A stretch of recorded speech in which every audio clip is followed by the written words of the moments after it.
The first three poems are from this book, What You Have Become, which is a journey of grief after my husband died in 1998.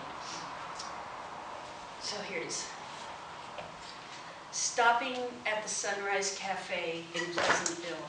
Last Saturday, I sat at the Sunrise waiting for a grumpy waitress to bring on the bounty, remembering when there were no consequences for excess. He and I, in road shock, finally a stop, happy hunger, and a feeling of being nowhere, headed somewhere. Each restaurant unknown, always promising with its fluorescence and formica, our young vigor to eat anything handed to us. The fried eggs, hash browns, bacon, toast dripping butter, syrupy waffles, cups and cups of rot gut coffee to get us back on the road, now ready to love. That yellow line reeling out behind us, racing out in front of us, and oh, here she comes, swinging through the kitchen door, carrying all that. Imagine the flood coming in. You climb on a table. Never again will you be able to plunge into your living room, so you dive into the rising sea. I suddenly realized that that's kind of a global warming carpe diem. No matter the gray, the bright, the black, no matter the star or the naked tree, the long-haul truck or the tricycle, we breathe. Find something that is a forever until death. Focus. Make it companion, comfort, reason to bow with gratitude. Let death in its breathlessness be the breathtaking mystery. Okay, so the next few poems are from this book, and it is a book about my mother's dying and death, and my feelings about that. And this is a memory of a story of a memory that became legendary. Foreplay.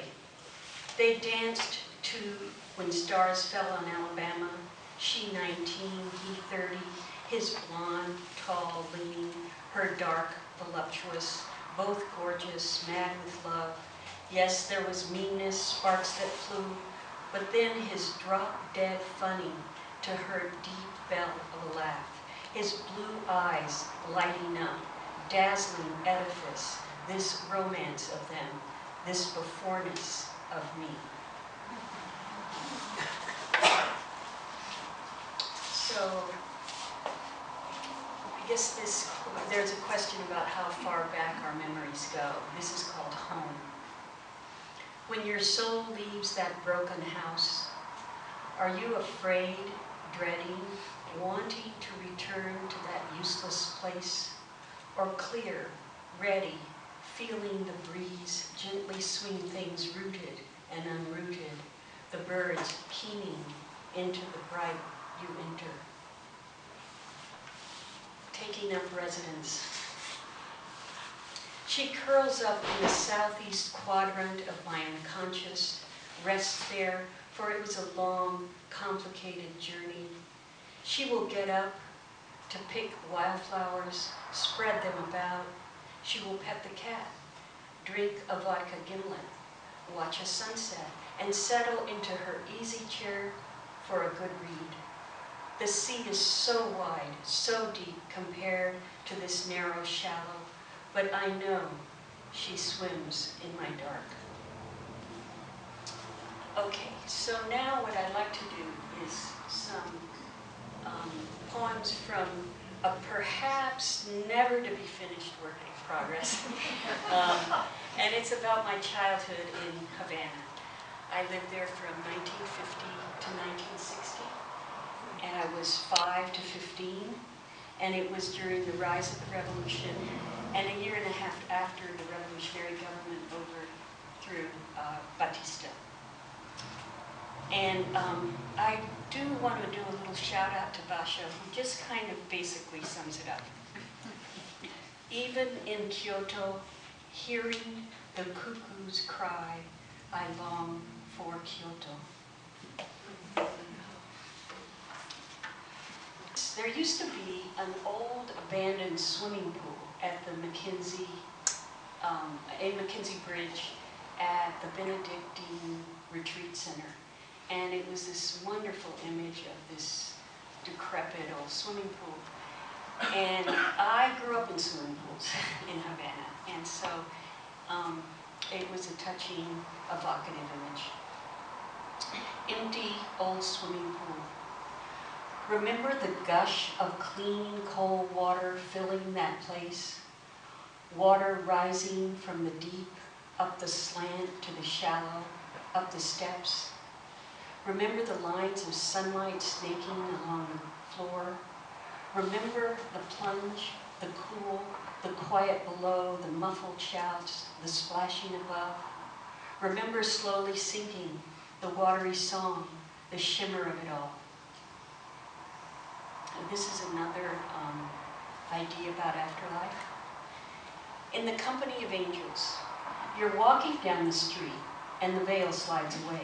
There they are, John and Bobby, Mom and Che, Dr. King and Aunt Cassie, Dad and Camilo, Elvis and Uncle Brian, Janice and Jimmy, Jody and baby Alexandra, hovering, strutting, gliding, surrounding you, singing, their wings trembling, unfolding, refolding, all that jockeying into place like birds. It's so distracting, you slide the veil back in place. Still hear the murmur, the rustling. You duck into the diner, order a BLT.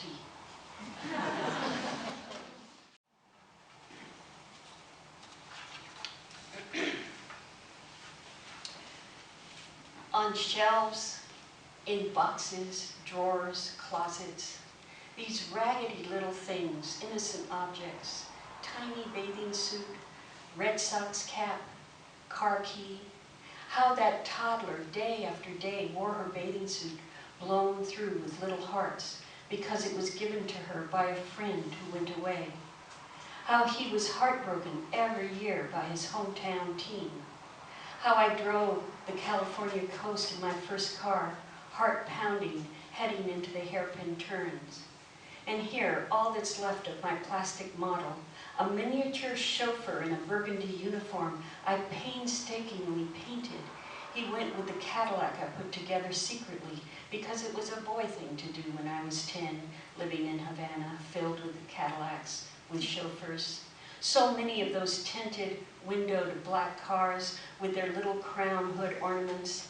And we drove around Havana in our Plymouth, competing in the counting Cadillacs game. If I throw these things away, what else goes with them? All the stuff that spins out and out, the fantasy, the yearning, the story. You know, on Facebook the other day I saw a picture of a huge shelf with books, and it said, when it's books, it isn't hoarding. Yep. So, anyway. So this is when I was young, and it's a real mix of fact and imagination, and I'm not sure which is which anymore.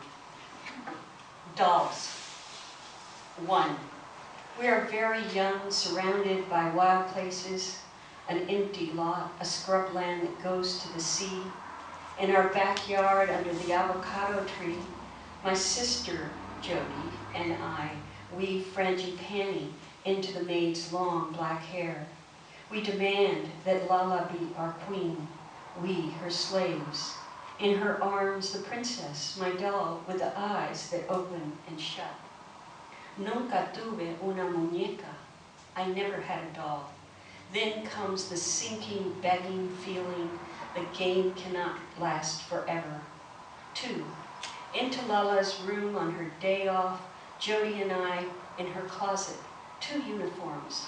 On the shelf, a shoebox, inside a faceless doll wrapped in black satin, heart stabbed with 3 straight pins. Fired for a meanness, slap on my sister's thigh, she curses us, voodoo curse. 3. Our new maid, Rosa, brings elaborate worship dolls, a child crowned, dressed dazzling, bejeweled, holding a golden sphere, Santo Niño Jesus, and a blonde haloed maiden, sky blue robe, arms outstretched, white light, protective, promising, streams from her hands, La Virgen Maria. 4. At the end of our street, the squatters, sweet stench of sewage where roosters crow, we pass them on our way to the bodega to get double bubble and comic books, Little Lulu, Archie and Veronica. Through a window of a tin shack, a statue like La Virgen Maria, but black, right hand held up, a two-fingered blessing, in the other an orb with arrows, scars run down her face, Santa Barbara Africana. 5. So we make our own secret shrine in the scrubland, fancy foreign dolls, baby dolls, bloodied dolls, scarred dolls. We pray, Virgen Maria, Santa Barbara, Niño Jesus, protect us, ayúdanos.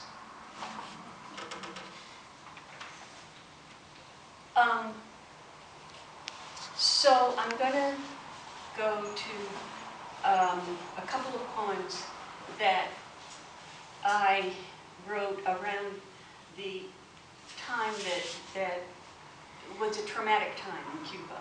And I think the trauma was that we watched, after the revolutionary government came in, we watched the public trials, and that meant a litany of people coming on television talking about the atrocities of Batista and the murders and the disappearing.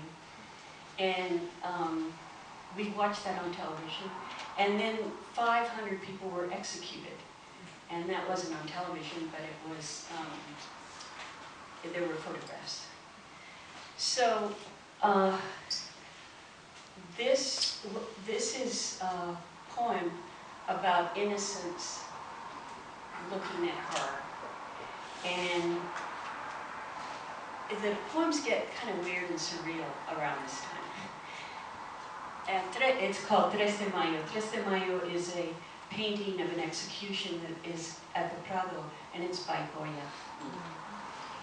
El Tres de Mayo, Señora Yebra is demanding a well-shaped inn, but I'm coloring.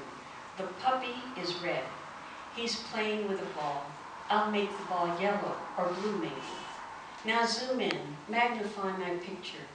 A Jeff Koons giant puppy balloon. It's lickable, shiny Crayola red in front of the Prado Museum. And I'm swinging, watching the people go inside to see Goya's painting of the executions, the riflemen, the dead, the terrified. And here's another one. Random.